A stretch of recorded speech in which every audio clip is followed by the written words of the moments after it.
Let's continue with chapter 4, how to deal with voltage sources that are in series. So voltage sources can also be connected in series as resistors can be connected in series. How do I know that a voltage source is connected in series? I apply the same rules as a series circuit.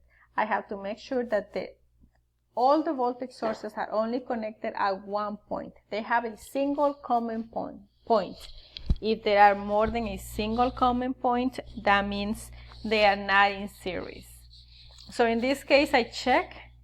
Let's call this V1, V2, and V3. So V1 is connected to V2 by only a single point. V2 is connected to V3 by only a single point.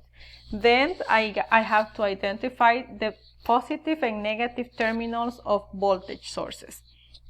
Voltage sources have polarity, which means they have a positive and a negative. So it is important that when you are analyzing them, you have to identify which one is the positive and which one is the negative, so that when you add them up, you can add them up properly. In this case, the bigger terminal is positive, the smaller is negative, smaller is negative, the larger terminal is positive, positive and negative. Then I have to select a point. I have to tell the person what is my direction. In this case, I'm going to do it from the top to the bottom to see what is the value of this, the equivalent value of these 3 9-volt batteries. So if I come down, I have positive, so I put a positive in front of the 9.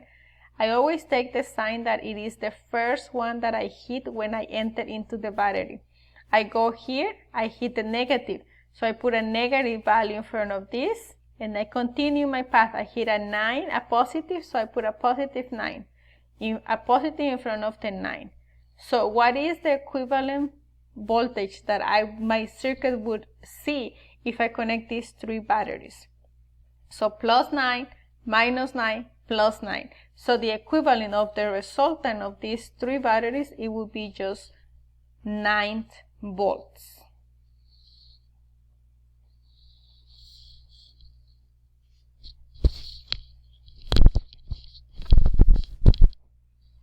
But if I, like in the example here, says that would be if they are connected like this, right?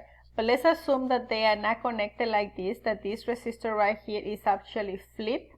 So then I will have 9. This is flipped, so the positive goes here, so I have plus 9 and plus 9, so I will get a 29 volts. So you see, by just flipping this resistor, I lost more than a half of my voltage. I actually lost 2/3 of my voltage.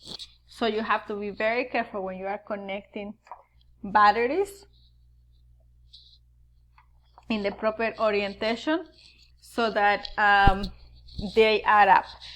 Pay attention when you go to your TV controller and you see that the batteries are connected positive to positive.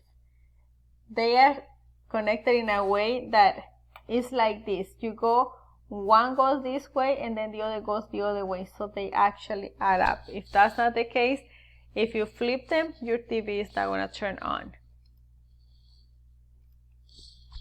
So this is Kirchhoff's voltage law, better known as KVL. And this is just stating the fact that we saw in the previous graph, that the sum of all the voltage drop around a single closed path, which is a series circuit, in a circuit is equal to the total source voltage in that closed path. So that closed path, it is a series circuit for us. It's a closed loop, a closed series circuit. KVL applies to all circuits, but you must apply it to only one closed path. So it is important that right now it's easy because we are doing series circuiting. It's a single branch, but later we are going to do multiple branches. So you have to select a closed path and follow it from the beginning to the end to apply KVL. KVL is not only restricted to series circuits, but it is restricted to a closed path. In a series circuit, this is of course the entire circuit, but not always the case. It's also mathematically shorthanded by writing the summation of the voltage across a closed loop is equals to 0. So if I sum, let's go back to our circuit here. If I sum this and that is equals to the source.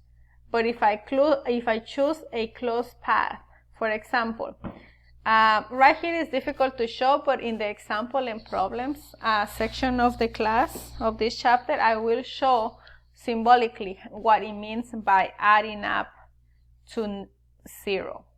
So just know that KVL, if it is equated to 0 in a closed path, the source, it's taking the negative of the individual voltage adding to it.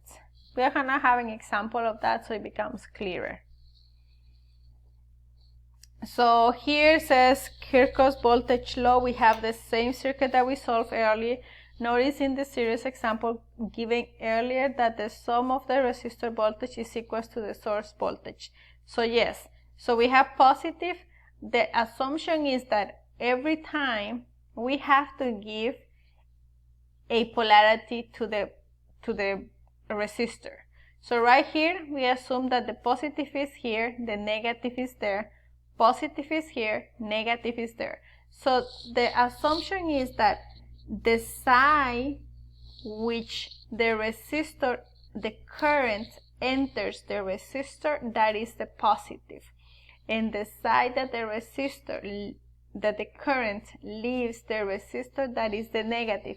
In this case, it is clear. It's not always the case. It is important to remember that if we don't understand, if we don't know the direction of the current, we always assume a polarity and we are constant, and if we keep it consistent, then the math is going to take care of itself.